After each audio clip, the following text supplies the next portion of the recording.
Hello and welcome to American Friction, the US politics podcast that just will not leave Donald Trump alone, and for good reason. I'm Chris Jones, and I'm joined by the greatest ever, Nikki McCann Ramirez. Hello, Nikki.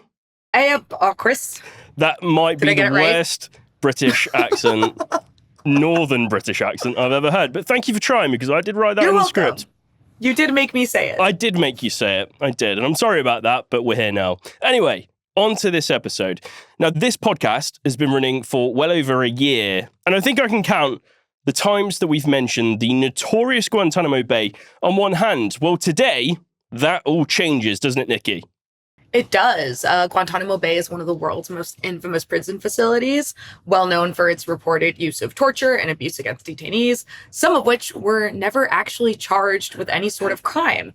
But is that still the same story today? And has Guantanamo perhaps inspired some of Donald Trump's actions in his second administration?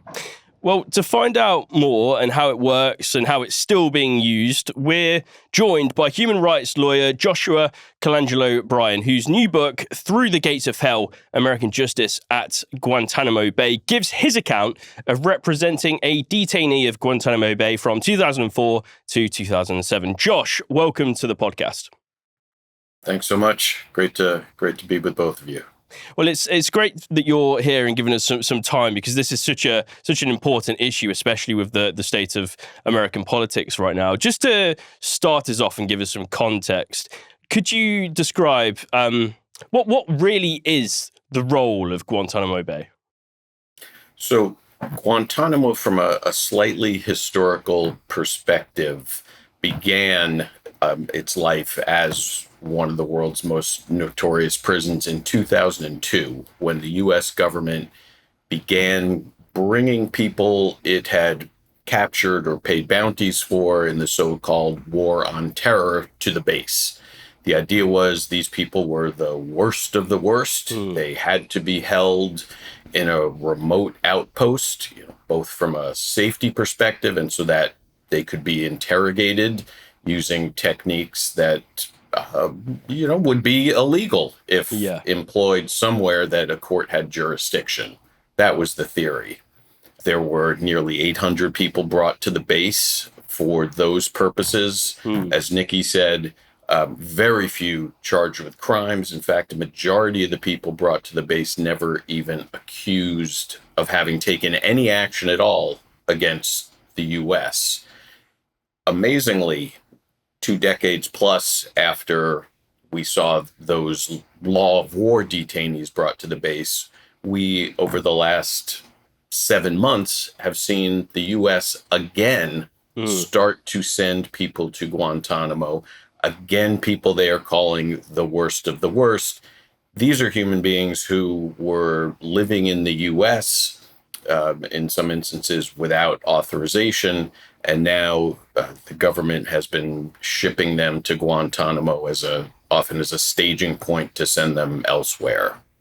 And we want to come onto all of that a little bit later in terms of exactly what is going on today with Guantanamo Bay. But just to cast your mind back to your first involvement with Guantanamo Bay, obviously, people all over the world, we hear the stories and we see some of the images about how people are treated within the facility. But before you arrived there, or as you arrived there in that very moment, what was your perception of what Guantanamo Bay really was? I had heard the U.S. Secretary of Defense describe everyone there as the worst of the worst and the most vicious trained killers on the face of the planet. The U.S. Chairman of the Joint Chiefs of Staff had said these were people who would chew through hydraulic cables on an airplane to bring it down. I didn't necessarily buy all of that rhetoric wholesale, but as I was going into my first meeting with a detainee, it was hard not to worry whether I would be sitting alone across from somebody who might be a hardened terrorist who would hate me simply for who I was. It's maybe a little embarrassing in retrospect, but I'll admit I had that anxiety as I walked into that first meeting. Well, I think that's a perfectly natural way to feel, especially when it's something that is, I guess, hyped in the way that it is, that it's before you actually go and experience something, if someone says something that is dreadful, you're likely to think it is. And you mentioned your client there, who was a man from Bahrain named Jabbar Mohammed. Could you outline the most important parts of his case and exactly why he was being held at Guantanamo Bay? So he had been in Afghanistan at the time that the U.S. began its campaign against the Taliban and Al-Qaeda there in 2001. He tried to flee. He got to the Afghan-Pakistan border. He asked Pakistani border guards to get him to the Bahraini embassy. At first, they indicated they would, but very quickly, he was sent to a prison in Pakistan and later transferred to U.S. custody. We know from a book that former Pakistani President Musharraf wrote that the U.S. was paying bounties hand over fist to the Pakistani government for effectively any Arab that the Pakistanis had and were handing over to the U.S. So that's how Jabbar found his way into U.S. custody, and also found his way to Guantanamo. How was he when you first met him? Was he how you expected him to be? So I was a little bit scared of meeting some huge bearded Muslim terrorist, who might want to rip my head off. I walked into the room and I saw this very slight man whose face lit up into a smile when he saw me. He was shackled by one ankle to the floor, but he tried to get up very awkwardly to shake my hand. And within moments, we found ourselves in a very easy personal conversation about things that had nothing to do with Guantanamo, like family and food and movies. So, within the first 10, 15 minutes, I realized that my fears were completely unnecessary and that this interaction was not going to be at all what I expected. Little did I know that we were going to become very good friends over the course of the next few years, and people who remain in touch now over 2 decades after we first met. And flashing forward a bit, these days, people view what happened in Guantanamo as sort of this embarrassing sidebar to the war on terror that most Americans would rather forget happened.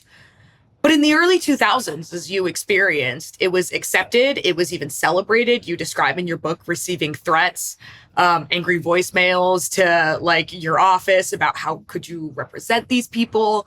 Could you flash us back to the kinds of arguments that were being made by the Bush administration about why these people needed to be detained and why it was okay for them to treat them in the way they were treating them? So 9/11 was not particularly distant in the past at the time that the base began to be used to house detainees.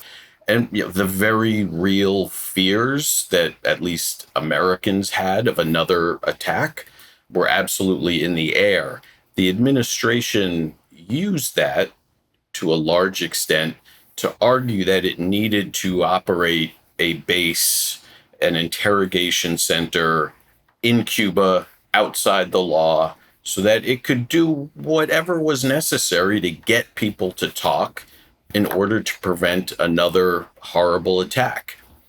In the US, that messaging really resonated.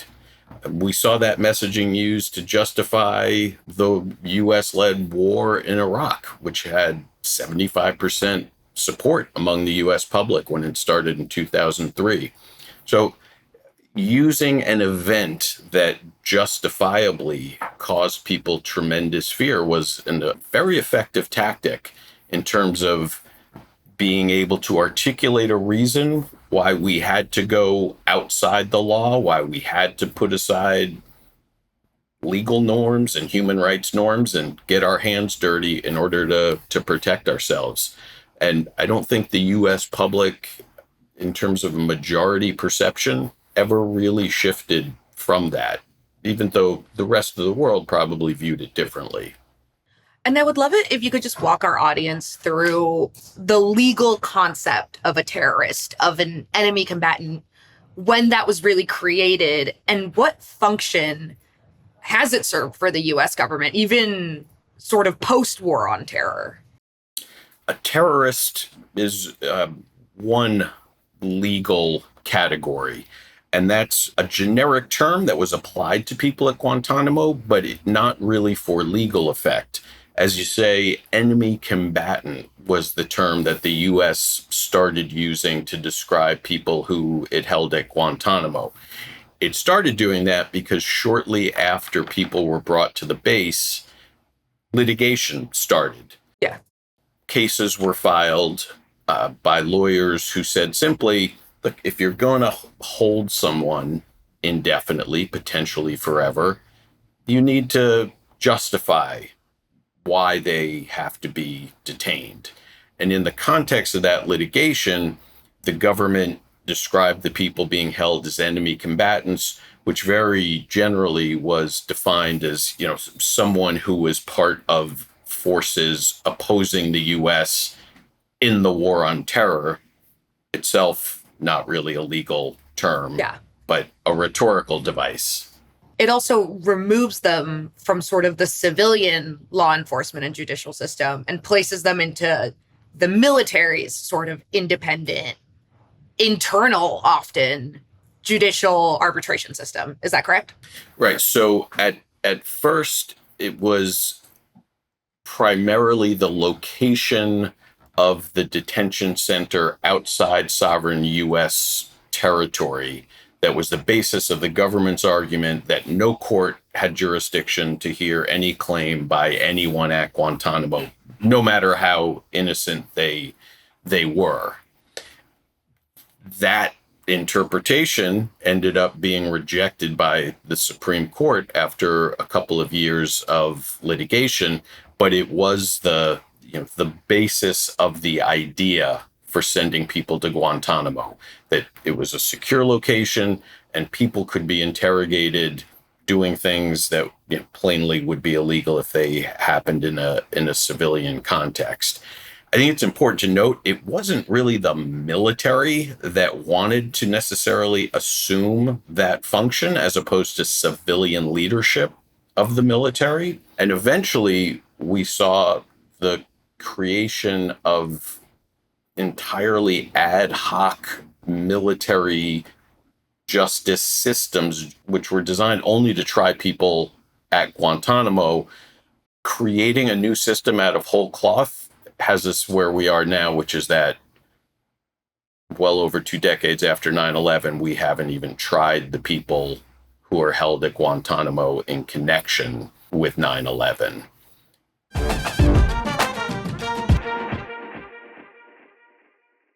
So if you could be any type of shark, and there's a lot of sharks in the world, I don't even know them all, what shark would you be? Spy shark. Access all areas. What if I were to tell you, I've got another shark to introduce you to? I am extremely finterested. Well, I'm glad you're finterested, because it's called surf shark. Hell yeah. Surfing and sharks. A combination that people famously like. I do. It's not really a shark, So either. you lied. I am a liar. It's a cybersecurity service, so if I had lied to you online, you'd never know because I'd be so secure. Surfshark, it can provide you with a VPN, and VPNs, they're virtual private networks. They let you browse the internet, sort of go around, swim around like a shark, watching content from other countries as if you were there, but you are not. That would be extremely handy for us. Pray tell me why. Because we search for a lot of weird stuff when we're researching American friction, don't we? Yeah, when I've had to search things like Donald Trump boob drawing, you want to do that without things like snoopers and trackers. Snoopers and trackers. Snooping and tracking you. Snooping and tracking. I don't like any of that. So yeah, Surfshark will keep you safe from all of them. So Chris, on all of that, what should our listeners do? They should. They should. They should. They should. They should. They really should. Take control of their online security. And I'll tell you how. They can try Surfshark today and enjoy their 30-day money-back guarantee. Simply go to surfshark.com/Amfric or use the code AMFRIC at checkout to get four extra months of Surfshark VPN. Surfshark is helping American friction to keep going, so if you need a VPN, that's you. If you need a VPN, choose the ones that support your faves. And that's us. Surfshark.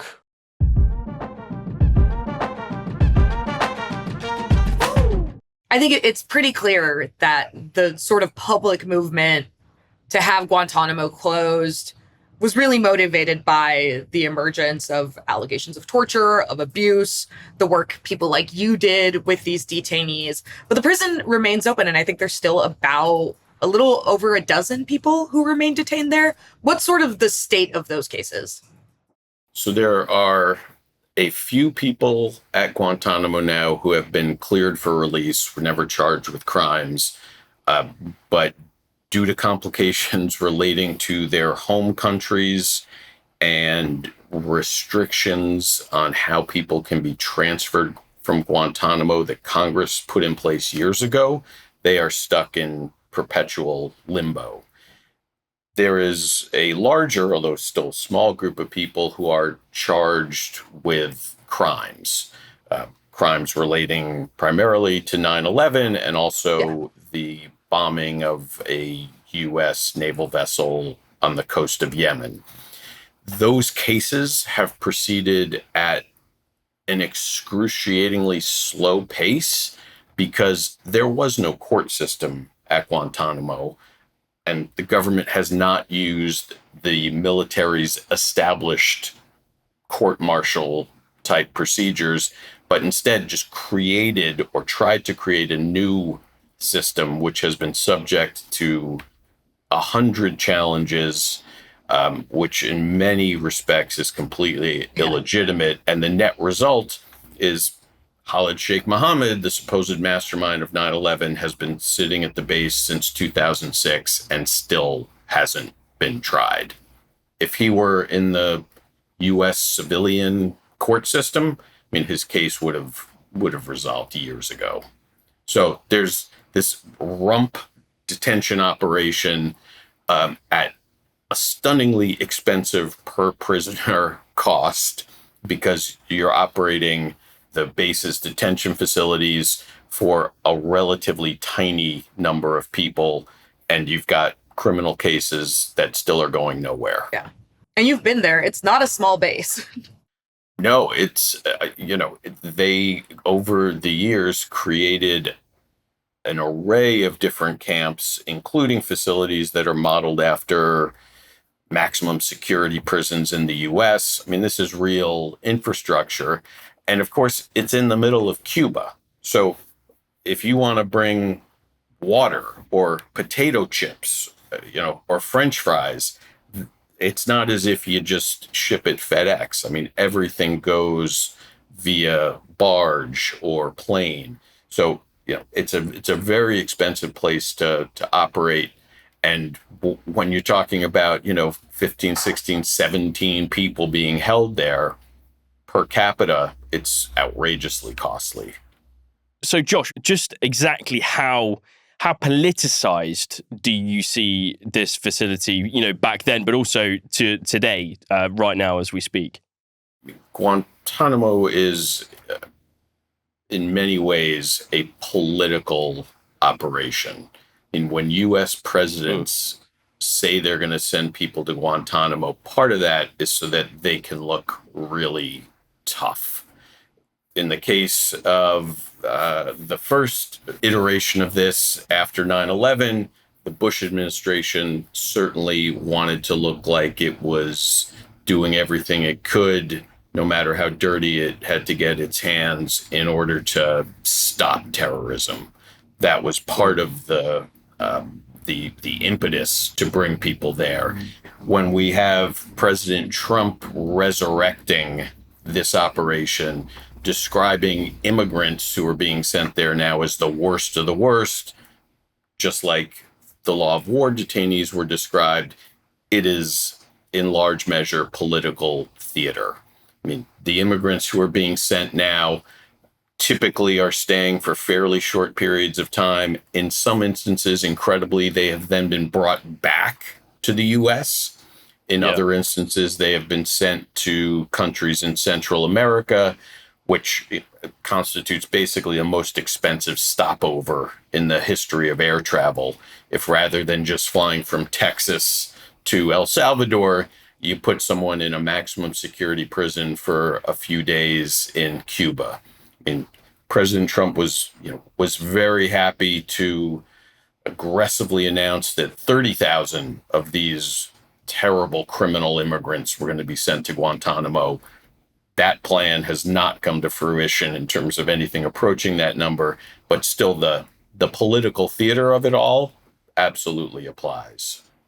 And you mentioned it, but I can't help but draw parallels between the Bush administration's use and treatment of Guantanamo as an extrajudicial detainment center that they claimed was outside the bounds of the legal system in the United States, and the Trump administration's not only attempt to revive Guantanamo, but their use of Secot specifically, a prison that already has a reputation for really egregious human rights violations.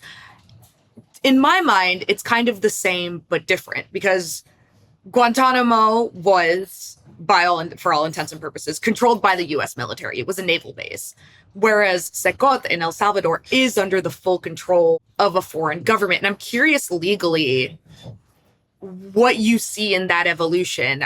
Is it the sort of case that the fact that the Bush administration's treatment and use of Guantanamo was never really legally resolved, sort of the basis for why we're able to see the Trump administration do these things this time around?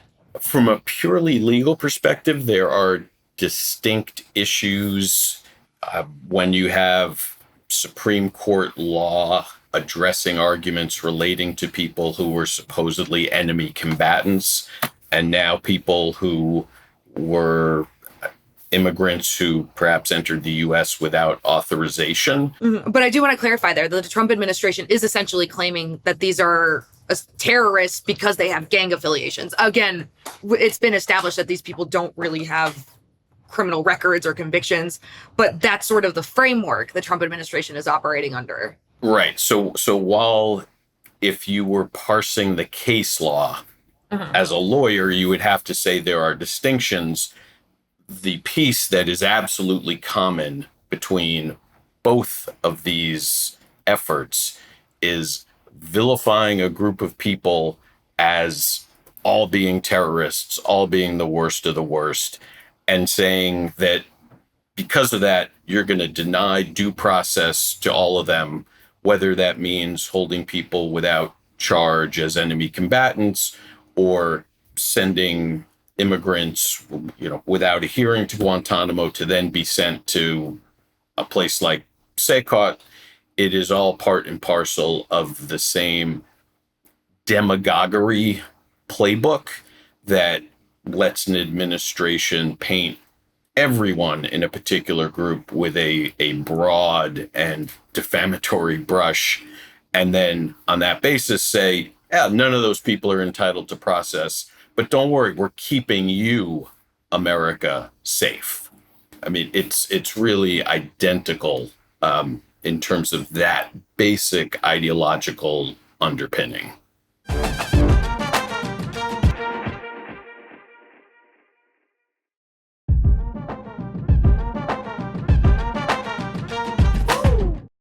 Josh, how inspired by facilities like Guantanamo Bay do you think that this Trump administration has been when it comes to, as you've mentioned, the detainment of migrants, whether they're legal or, illegally in the country or not? One of the facilities that springs to mind is Alligator Alcatraz, for example, that has been mentioned for, just being an absolute shithole by the sounds of it and a terrible idea. How inspired by Guantanamo Bay has Trump and this administration been? And has that led to the creation of other facilities that kind of mirror it? I think the inspiration is very clear. I mean, even with the Bush administration, I believe there were people who regretted the fact that the word Guantanamo had come to be shorthand for an illegal detention operation. That wasn't something that some of those folks sought out. I think for the Trump administration, rather than trying to heal America's global reputation as it was harmed by Guantanamo, the idea was, oh, that's a terrific idea. Let's try to replicate that in the US, as well as using the actual facility at Guantanamo to show how cruel we can be towards this group of people who, without factual justification, we are going to describe universally as being a bunch of dangerous criminals. I think the inspiration couldn't be more obvious. So the post 9/11 era was marked by a frenzied erosion of individual freedoms and protections under the guise of national security. We're kind of seeing that once again turned inward, especially in the last few weeks, where you saw the Trump administration designate the concept of anti-fascism as a domestic terrorist group, promise to go after sort of left-wing opposition groups by designating them as terrorist-affiliated, gang-affiliated, those kinds of things. In your experience working with these detainees, working with Guantanamo, like just in a way living through that system, what are the ways Americans fight back against this? And how do you successfully hold on to those freedoms and those liberties when you have the powers that be attempting to strip them from you under the guise of, like, I need to do this to protect the fellow citizen? We always have to remember that when a self-styled tough guy leader says he needs to take away some of your rights to protect you, that is a huge warning sign. Yeah. In terms of the ways specifically to fight back, I wish I had some genius holistic playbook. What I can think of as a lawyer is fighting back legally where there are opportunities. So when the administration says it's going to deport a student at Columbia who arrived in this country when she was 6 years old because she went to a protest, we sue the Trump administration and get a judge to say you can't do that. From a broader perspective, when we have the government vilifying entire groups of people now, whether it's immigrants or left-wingers or Antifa terrorists, I think it's important to do whatever we can to try to personalize at least some of the human beings who are in those groups that are being vilified. So in my book, I talk about the human being who was my and is my former client, Jobber, that in no way did he fit that broad brush portrayal of the worst of the worst. Yeah. I think we're seeing that a little bit now in the context of these immigration raids, where even in red parts of America, some people are complaining that, oh, wait, immigrant, I liked that immigrant. Why are you taking the woman who works at the local diner? That's not who we wanted to be deported.